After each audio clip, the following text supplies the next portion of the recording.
선을 행하는 자는 고난을 겪고 악을 행하는 자는 복을 누리는구나. 어째서일까? 전해지는 이야기에 따르면 혼란했던 남북조 시대의 달마대사가 강을 건너 양나라 땅에 발을 디딘 지 얼마 되지 않아 그 지역에서 이름난 한 부유한 상인이 가르침을 구하고자 찾아왔다.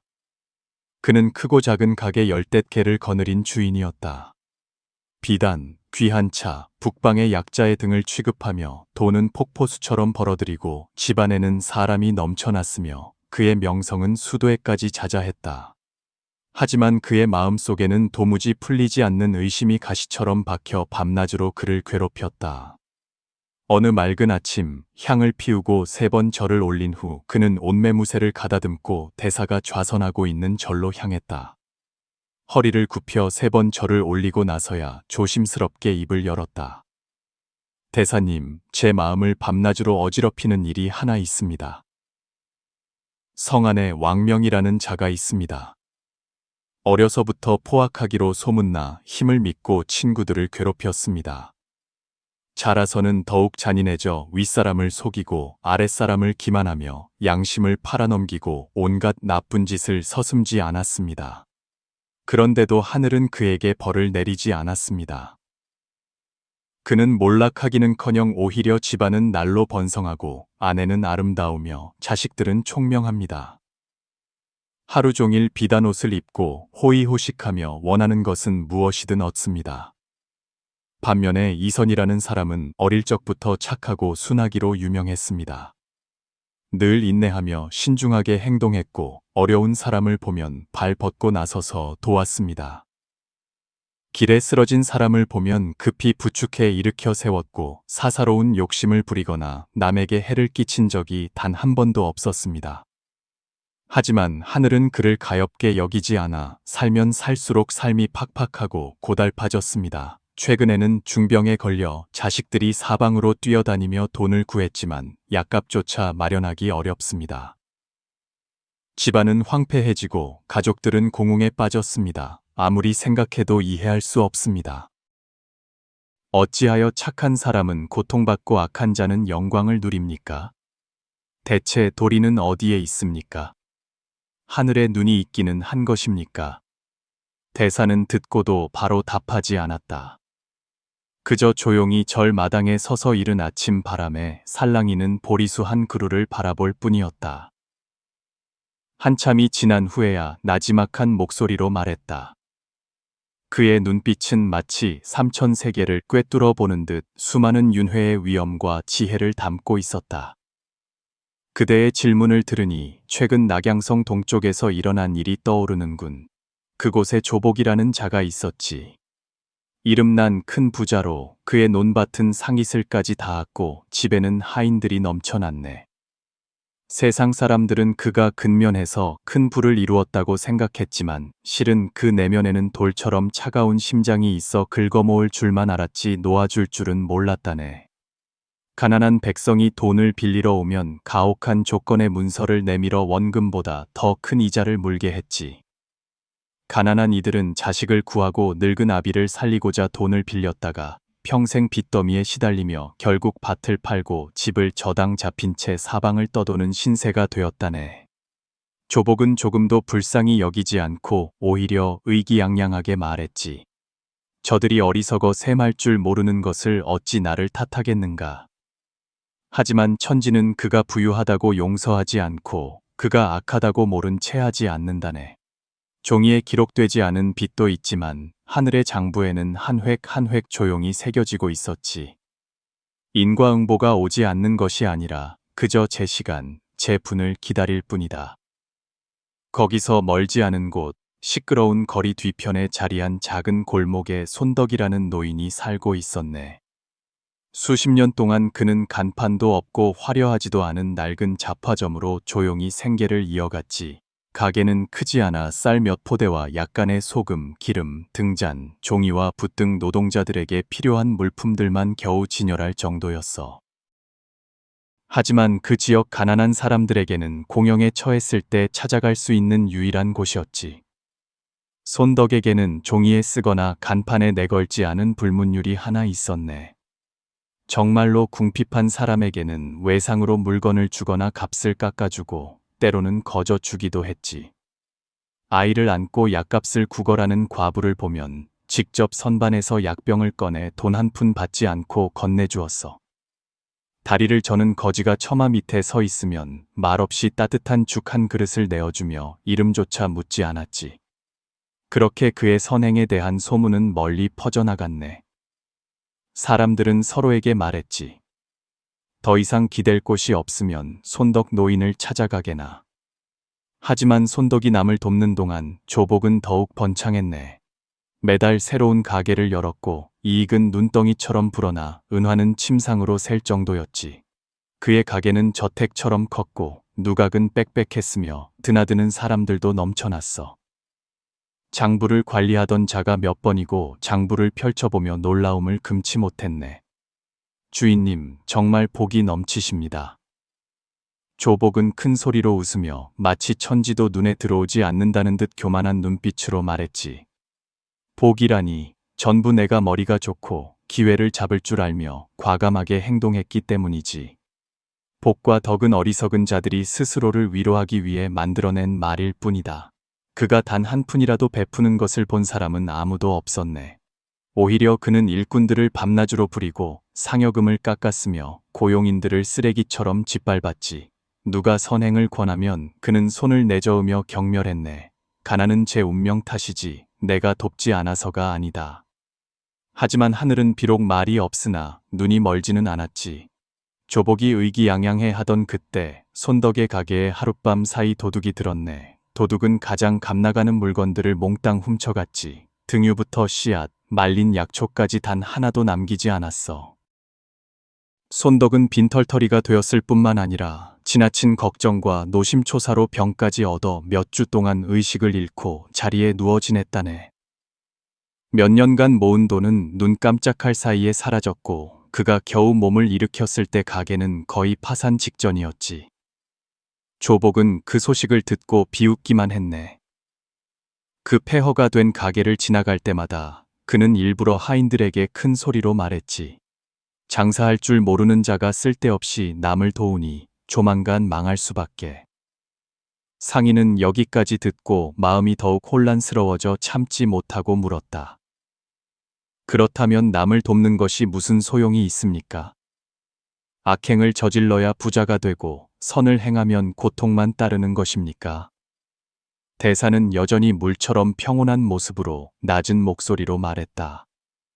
그대는 세상을 그림 보듯 하여 겉으로 드러난 색만 보고 먹 아래 숨겨진 붓터치는 보지 못하는구나. 그대는 현상만 보았을 뿐 본질을 꿰뚫지 못했네. 업보는 사람의 바람대로 움직이지 않으며 우리가 기대하는 순간에 바로 나타나지도 않네. 그것은 마치 땅속의 지하수맥과 같아서 오늘 당장은 고요해 보일지라도 그 안에서는 이미 움직임이 시작되었을 수 있다네. 하나의 선행은 호수에 던져진 돌과 같아. 어떤 파문은 즉시 일어나고 어떤 파문은 깊이 가라앉아 적절한 때를 기다렸다가 솟아오르지. 악행을 저질러도 과거에 쌓은 복이 남아있어 여전히 번성하는 자가 있고 선행을 해도 과거의 업이 끝나지 않아 여전히 고통받는 이가 있네. 하늘이 불공평한 것이 아니라 정의가 아직 열매 맺을 때가 되지 않았을 뿐이다. 그리고 대사는 이야기를 이어갔다. 손덕은 젊었을 때 어두운 과거가 있었네. 이익을 위해 남을 해친 적이 있었지. 그 사실을 아는 이는 그와 하늘뿐이었어. 훗날 운 좋게 한 고승을 만나 인과응보의 도리를 깨닫게 되었지. 그는 비로소 깨어나 그때부터 마음을 닫고 성품을 고치며 탐욕을 버리고 남을 위해 살기 시작했네. 하지만 한 번 심은 씨앗은 반드시 열매를 맺는 법. 그가 오늘 짊어지고 있는 고통은 바로 아직 다 갚지 못한 과거의 빚이라네. 반대로 조복은 젊은 시절 한때 선한 마음이 싹텄던 적이 있었지. 그해 큰 홍수가 나서 옆 마을의 나무다리가 떠내려갔네. 수많은 마을 사람이 매일 위험한 숲길을 따라 오가야만 했지. 바로 그가 겨우 17살 때 나서서 모금을 독려하고 자신의 돈까지 보태어 현수교를 다시 지어 수많은 사람을 사고에서 구했네. 또 한 번은 길에서 사고를 당한 사람을 만나 손이 더러워지는 것을 개의치 않고 그 사람을 집까지 부축해 주었지. 의원을 부르고 약을 마련해 주는 등 정성껏 돌보았네. 그 선행들은 비록 적었지만 모두 대가를 바라지 않는 진심에서 우러나온 것이었어. 그 시절의 선한 순간들이 마치 씨앗 속에 조용히 축적된 햇빛처럼 때가 무르익어 싹을 틔우기를 기다리고 있었던 걸세. 그 덕분에 그는 빠르게 번성했고 때를 만나 부유해졌으며 재물이 홍수처럼 밀려들었지.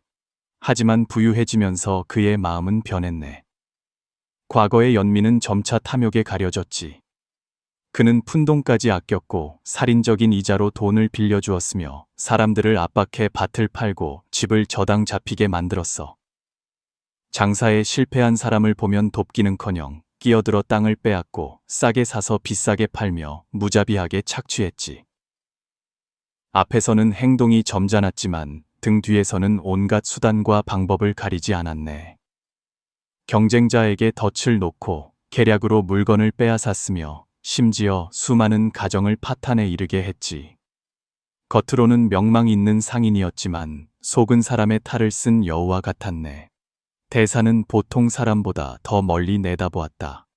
인과응보는 농사와 같아. 봄에 씨를 뿌리면 가을에 거두는 법이지. 땅에 떨어진 씨앗 중에는 하룻밤 만에 싹을 틔우는 것도 있고 땅 속에 가만히 있다가 3년이 지나서야 싹을 틔우고 잎을 내는 것도 있네. 하지만 한번 뿌려진 씨앗은 결코 사라지지 않아. 복이든 화든 때가 되면 반드시 열매를 맺는다네. 몇 년 후 그 말은 한치의 오차도 없이 실현되었다. 조복은 갑자기 기이한 병에 걸려 내장이 쇠약해지고 무엇을 먹어도 피를 토했다.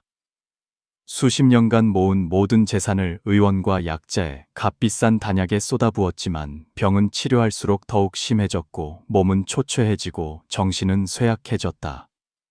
집을 차례로 팔고 가게도 넘겨야 했다.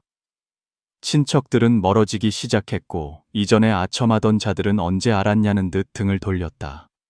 그것으로 그치지 않고 관에서 갑자기 조사를 시작했다.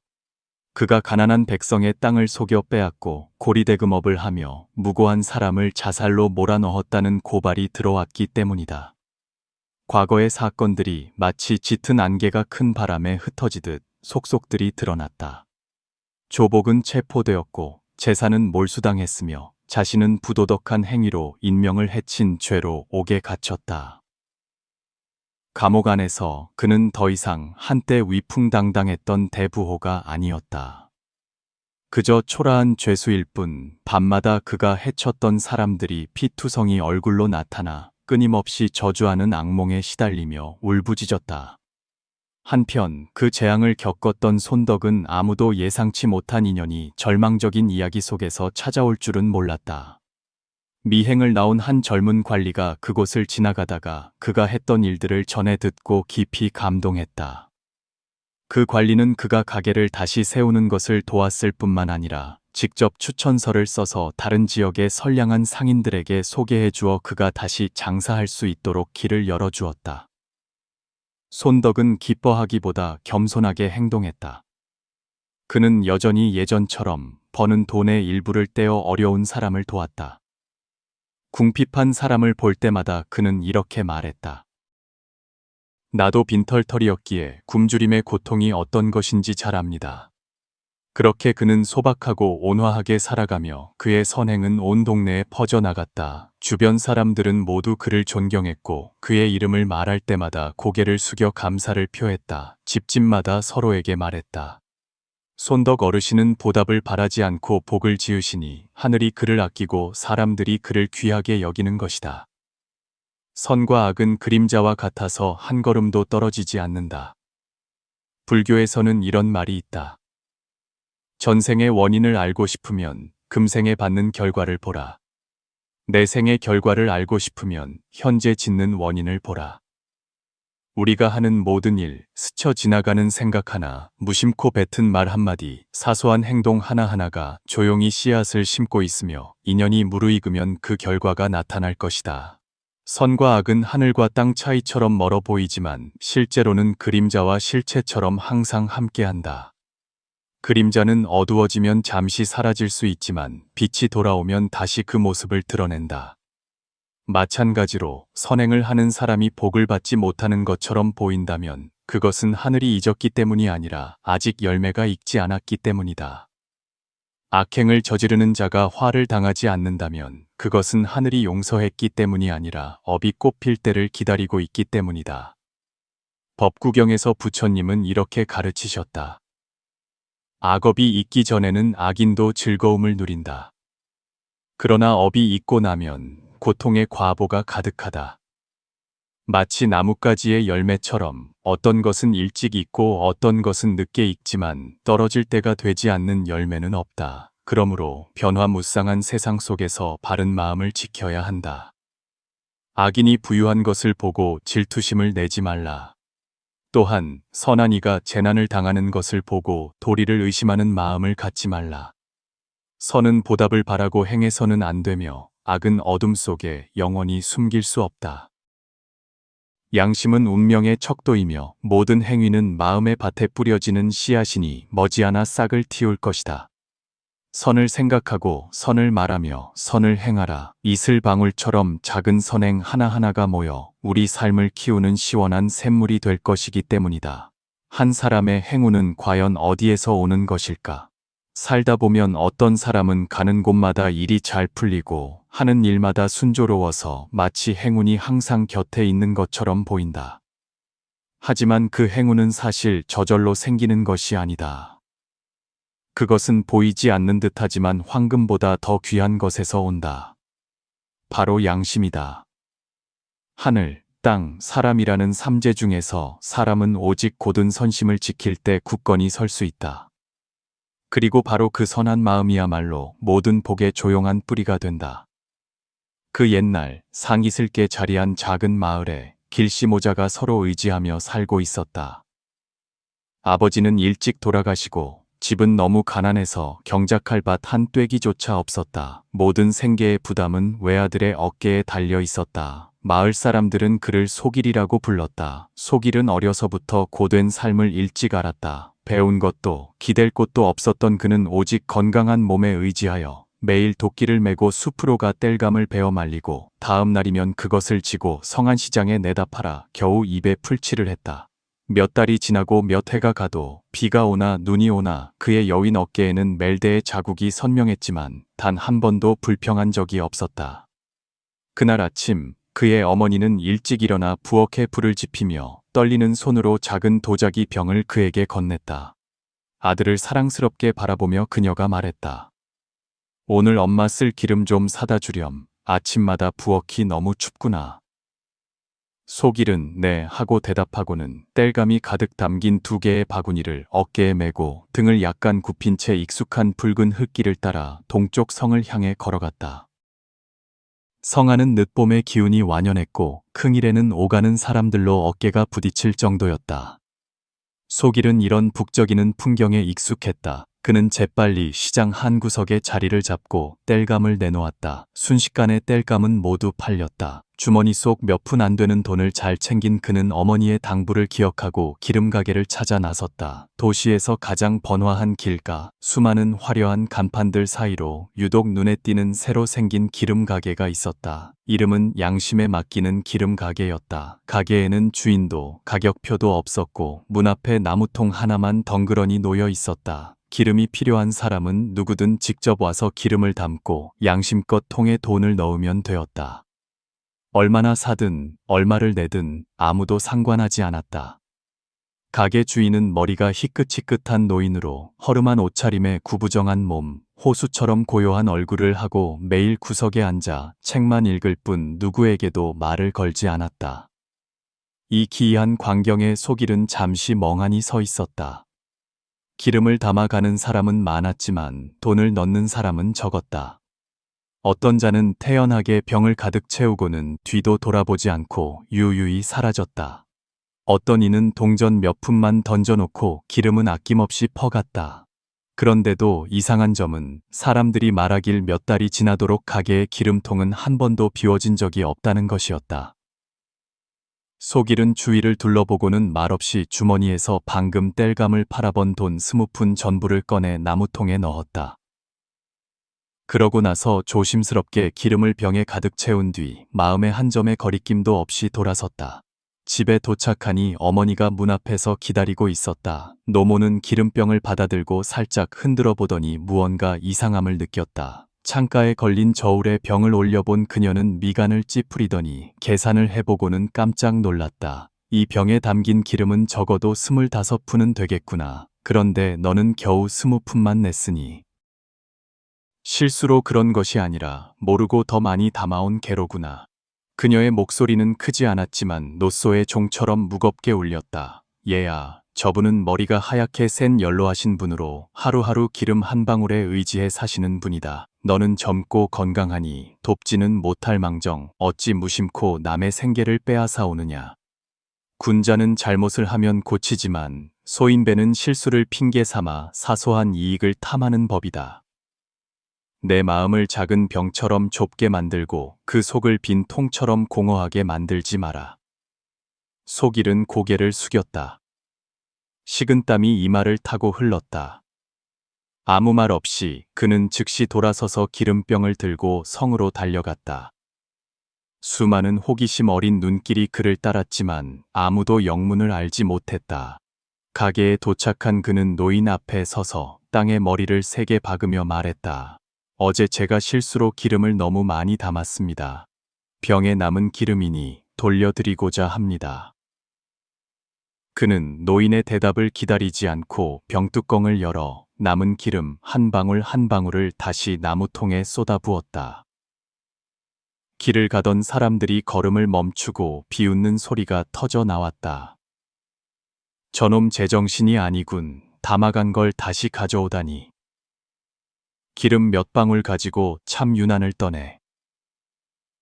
하지만 노인은 여전히 그 자리에 서 있었다. 깊은 물처럼 고요한 눈으로 은빛 수염을 쓰다듬으며 마치 속세의 먼지 속에서 귀한 것을 발견한 듯 옅은 미소를 지었다. 드물구나. 참으로 드물어. 이 세상에서 그런 마음을 찾기란 쉽지 않지. 그러고는 속일에게 다가와 흔들림 없는 눈으로 똑바로 바라보았다. 내 말을 잘 듣거라. 만약 어느 날 성문 밖 돌사자 입에서 피가 흐르는 것을 보거든 즉시 이곳을 떠나 북서쪽으로 달려가거라. 뒤돌아보지도 망설이지도 말아라. 내 말을 명심하거라. 속일은 고개를 끄덕였다. 반신반의했지만 감히 잊을 수는 없었다. 다음 날 땔감을 다 팔고 기름 가게에 다시 가보았지만 그곳은 이제 텅 빈 폐가일 뿐이었다. 간판은 사라지고 노인은 보이지 않았으며 나무통은 텅 비어 기름 한 방울 남아있지 않았다. 스산한 바람이 휑하니 불어와 오싹한 기운만 남겼다. 속일은 서둘러 집으로 돌아와 어머니께 자초지종을 이야기했다. 어머니의 눈이 어두워지며 깊고 낮은 목소리로 말했다. 그분은 평범한 사람이 아니시구나. 아마도 진인의 화신이셨을 게다. 이제부터 성문을 나설 때마다 돌사자를 유심히 살펴보아야 한다. 큰일은 드러나기 전에는 사람이 쉽게 경솔해지는 법이다. 그날부터 날이 채 밝기도 전에 속일은 성문 앞에 가서 섰다. 땡볕이 내리쬐든 장대비가 쏟아지든 겨울 추위가 몰아치든 여름 더위가 기승을 부리든 그는 오직 돌사자의 입만 뚫어지게 쳐다보았다. 바라는 것도 기다리는 것도 없이 그저 마음속에 한마디 당부를 지킬 뿐이었다. 매일 한 번, 2달 동안 단 하루도 거르지 않았다. 오가는 사람이 적지 않았지만 점차 모두들 매일 아침 넉나간 사람처럼 돌 조각상을 쳐다보는 가난한 청년의 모습에 익숙해졌다. 왕이라는 이름의 백정이 있었는데 매일 아침 고기를 지고 성문을 지났다. 처음에는 신경 쓰지 않았지만 매일같이 속일이 조각상을 뚫어져라 쳐다보는 것을 보자 그는 생각에 잠기기 시작했다. 어느 날 아침, 여전히 쌀쌀한 날씨 아래 서 있는 소기를 보고 그는 다가가 경멸적인 말투로 말했다. 이봐, 뭐에 홀리기라도 했나? 한 달 넘게 저 돌사자를 쳐다보고 있는데 꼼짝도 안 하잖아. 머리에 문제라도 있는 거냐? 소길은 돌아보며 무표정한 얼굴로 짧게 대답했다. 나는 저것이 피를 흘리는 날을 기다리고 있소. 기름가게 주인이셨던 분이 나에게 일러주시길 돌사자 입에서 피가 흐르는 것을 보거든 즉시 북서쪽으로 도망치라고 하셨소. 왕이는 그 말을 듣고는 배를 잡고 웃었다. 이게 무슨 농담이야. 이 바보야, 돌사자가 무슨 피를 흘린단 말이냐. 돌에서 피가 나면 돼지가 하늘을 날겠다. 그러고는 몸을 돌려 떠나가면서도 웃음을 멈추지 못했다. 다음 날, 아직 날이 차에 밝지 않았을 때였다.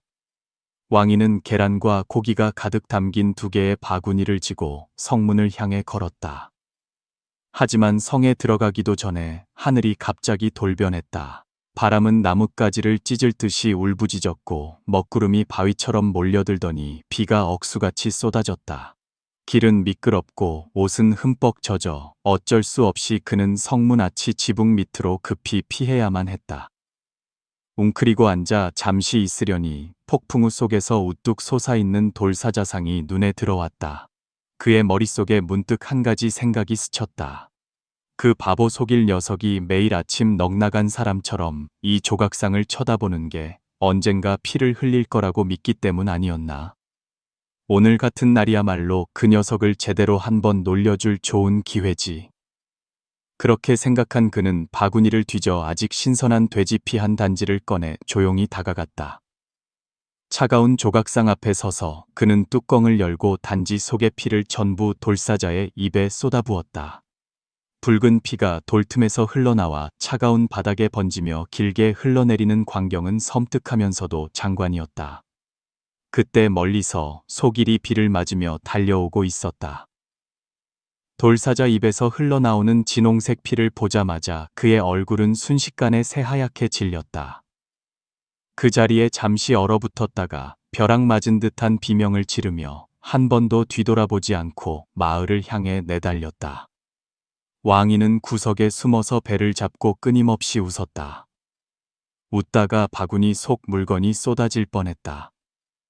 소길은 집에 도착하자마자 옷도 갈아입지 못하고 황급히 어머니를 깨우며 겁에 질려 끊어지는 목소리로 외쳤다. 어머니, 돌사자가 정말 피를 흘렸어요. 어머니가 묻기도 전에 그는 즉시 뛰쳐나가 마을의 집집마다 문을 두드리며 크게 외쳤다. 어서 도망치세요. 재앙이 곧 닥칠 겁니다. 빨리요. 망설이지 마세요. 어떤 사람은 그 말을 듣고 고개를 저으며 웃었고 어떤 사람은 혀를 차며 욕했다. 저놈 진짜 미쳤구나. 머리가 어떻게 됐나 봐. 하지만 평소 소길의 정직한 성품을 믿어왔고 그가 거짓말하는 것을 본 적 없던 몇몇 사람도 있었다. 정확한 사정은 몰랐지만 그들은 서둘러 짐을 챙기고 마른 양식을 싸고 어린아이의 손을 잡고 그의 뒤를 따랐다. 비는 그치지 않았고 바람은 하늘을 무너뜨릴 듯이 더욱 거세졌다. 소길은 어머니를 업고 진흙탕을 밟으며 걸었다. 젖은 옷이 차갑게 피부에 달라붙었다. 뒤따르던 마을 사람들은 기괴한 날씨에 얼굴이 모두 새파랗게 질렸지만 아무도 감히 걸음을 멈추지 못했다. 성문을 나온 지 얼마 되지 않아 높은 언덕에 막 발을 디뎠을 때 등 뒤에서 천지가 개벽하는 듯한 폭발음이 들려왔다. 땅이 흔들리고 하늘이 산산조각 나는 듯했다. 모두가 고개를 돌렸을 때 본 것은 한때 웅장하고 화려했던 도시가 순식간에 휩쓸려가고 성벽은 종이처럼 무너지고 집들은 마른 잎처럼 쓰러지는 광경뿐이었다. 어디선가 물이 솟구쳐 올라 하얗게 세상을 뒤덮었고 거대한 파도가 온 지역을 감쌌다. 마치 거대한 짐승이 도시 전체를 순식간에 삼켜버린 것 같았다. 오직 그들이 서 있는 언덕만이 온전했고 물 한 방울 발끝에 닿지 않았다. 하늘에서는 천둥 소리가 멀어지고 바람이 멎고 비가 그쳤다. 남은 것은 눈앞의 광경을 미처 믿지 못하는 황망한 얼굴들 뿐이었다. 교훈, 하늘, 땅, 그리고 양심이야말로 행운의 뿌리이다. 주역에서는 하늘, 땅, 사람이 합쳐져 삼재를 이룬다고 가르친다. 하늘에는 천리가 있고 땅에는 지리가 있으며 사람에게 있어 일리라 불리는 것은 바로 양심이다. 그렇다면 과연 한 사람의 행운은 어디에서 오는가? 운이나 우연한 기회에서 오는 것도 아니며 아첨이나 수단으로 얻는 것은 더더욱 아니다. 진정한 행운은 맑고 깨끗한 마음, 선한 의지를 지키는 작은 행동 하나하나, 그리고 유혹과 불의 속에서 곧은 마음을 지키는 태도에서 생겨난다. 불법에서는 이를 선업이라 부른다. 심어진 선행은 모래알처럼 작을지라도 결코 사라지지 않는다. 선한 마음 하나, 정직한 행동 하나, 아무도 보지 않는 친절 하나가 모두 조용히 쌓이는 음덕이다. 인연이 무르익으면 하늘과 땅이 보이지 않게 손을 내밀어 지켜준다. 사람으로 살면서 가난할 수도 고통받을 수도 있지만 양심을 잃어서는 안 된다. 양심은 본성으로 돌아가는 길이며 혼탁한 세상 속 맑은 거울이다. 사람의 마음이 선한 생각에서 벗어나지 않는다면 위기에 처하더라도 하늘은 결코 길을 끊지 않는다. 하늘, 땅, 양심은 단지 형이상학적인 개념이 아니라 평안한 삶을 지탱하는 네 개의 기둥이다.